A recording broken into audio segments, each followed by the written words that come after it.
Journée internationale de l'eau, l'accès à l'eau dans plusieurs pays du monde demeure à ce jour un véritable problème. Plusieurs facteurs tant environnementaux, économiques qu'infrastructurels ne favorisent l'accès à l'eau. Le thème choisi cette année est l'eau et l'emploi.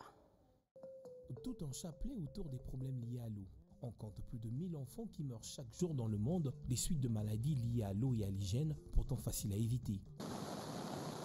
Les inondations représentent, elles, 70% des décès liés à des catastrophes naturelles. L'accès à l'eau n'est donc toujours pas lié à la pénurie. Par exemple, en République démocratique du Congo, il pleut beaucoup, mais les gens n'ont toujours pas accès à l'eau potable. C'est donc un problème d'infrastructure et de services de desserte qui se pose.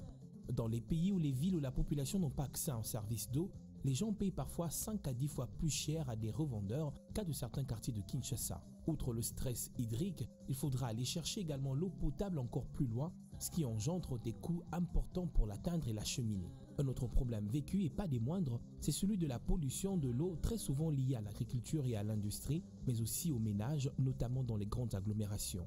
L'accès à l'eau pour tous, objectif de développement durable ODD fixé par le Programme des Nations Unies pour le développement pour 2030 est encore loin. Aujourd'hui, plus de 1,8 milliard de personnes sont encore privées d'eau propre à la consommation et 700 millions n'ont toujours pas accès à l'eau. Surtout en 2030, le stress hydrique concernera 40% de la population mondiale.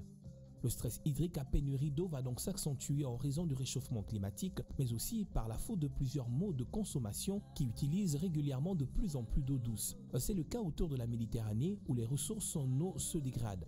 Il faudra donc dessaler les sources pour usage précis. Une prise de conscience planétaire s'avère ainsi nécessaire pour mieux gérer cette ressource mise à mal par l'activité humaine et le réchauffement climatique.